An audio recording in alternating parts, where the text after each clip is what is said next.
Book of Variety. 5 to 7 minute speech. The title of the speech is Learning How to Fail. Learning How to Fail, Jim Lynn. Yeah. Could I have 6 to 8? 6 to 8? Thanks. Yeah, that's what I said. Thanks.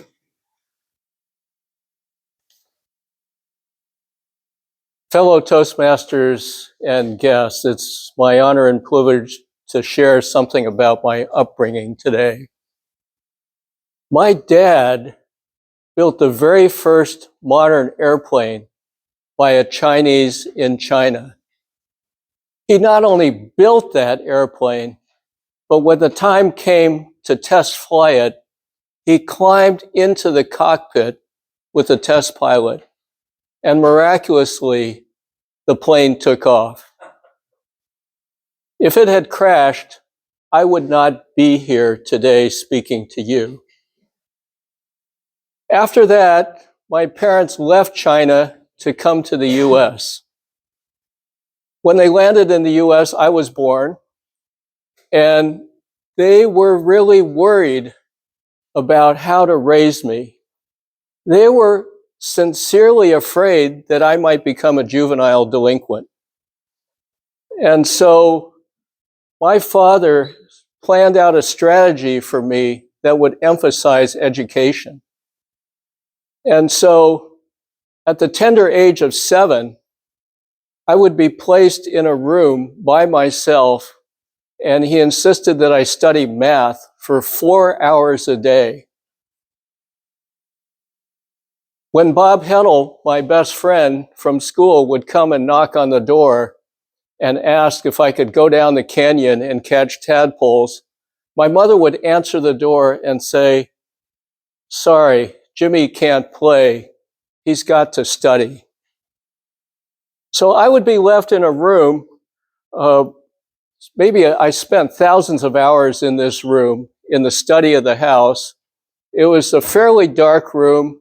Light entered through the window that was curtained, and also there would be a walnut desk, a rolling calendar, a brass calendar that you could roll and change the month and day, and then there would be, I'd have a pen and a pencil, I'd have a math book, and he would take that book and count the number of pages, divide it by 10, and say, "You're going to have to study 10 pages a day without any instruction." And then, because he counted the number of days, he could figure out, he wrote on the back of the book a date, and on that date, "I'm going to test you." So that was my situation. I sat in that room many days and fell completely asleep. Other days, I was so angry I couldn't study at all. Other days, I played with fire. I lit up the curtains and almost burned down the house. Another day, I took my Marks-a-Lot pen and stuck it in that rolling calendar and marked up the entire month and the entire day so you couldn't figure out which one it was.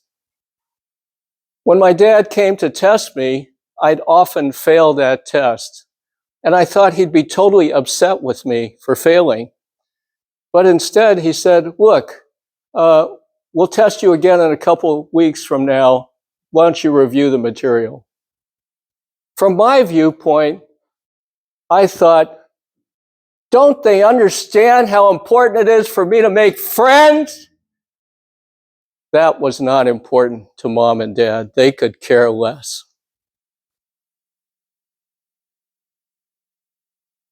In junior high, when I changed from elementary school to junior high, I thought, oh, this is my chance to make friends. I was eyeing all the people in the classroom in my algebra class taught by Mr. Farnsworth. Mr. Farnsworth must have noticed that the class was not paying attention to him. So he said, "Okay, we're going to have a pop quiz." And the quiz would test concepts like unions, intersections, complements, Venn diagrams, all kinds of things that I hadn't studied by myself. When he returned the test, I discovered that I had failed that test. I had gotten the very worst grade of all the students in the test. And so he decided to seat us according to how we did. I sat in the front right-hand corner of the room, being the very worst student in the class. And on top of that, he sent me back with a note to my parents saying I had failed the test and he would show the test to my parents. I was humiliated and ashamed. When I showed it to my parents, they didn't know what to say. Dad signed it and returned it back. I returned it back to Mr. Farnsworth. But as the months went by, I paid much more attention to Mr. Farnsworth. And gradually, I worked my way to the back of the class. And along the way of doing that, I realized that huge mistake that I made about failing that test. The whole shame and guilt did not brand me for life. That eventually all that humiliation and shame would evaporate. I had a brother who was 8 years older than me, Robert. And my father would pit me against Robert. He would say, Robert, you can solve those math word problems so easily, but for me, they totally confounded me. But my dad believed, look, there's no room for error. We need, only those people who succeed gain recognition. Robert would teach me how to play chess. And over the time when we're playing chess, he would beat me 20 times. After he won, he'd quickly put the pieces back together and he'd beat me another time. And then after that, we'd go out to the ping pong table out in the backyard and he'd beat me another 20 times. But Robert eventually went to Caltech. And when he went to Caltech, when he came back, I finally beat him in ping pong. He could not believe it. How did you win? Let's play again. So I played and played and played. We played late into the night. I wouldn't let him beat me. Somehow, all this failure had hardened me. I'd learned to deal with shame and humiliation. All the feelings of stupidity or being slower than him kind of faded away. They didn't permanently damage me. When I look back at that time, the games I played with Robert were a turning point for me. The fact that I beat him in ping pong, I can still remember it like it was yesterday. What I learned all kinds of things from that experience, even though I resented what my dad did for years. I learned how to deal with isolation. I learned to deal with shame and humiliation. I learned to deal with looking at abstract concepts because learning math forces you to think about abstraction. And I learned to try things where other people would not be willing to try, because after I failed, I say, let's try something else, try a different way.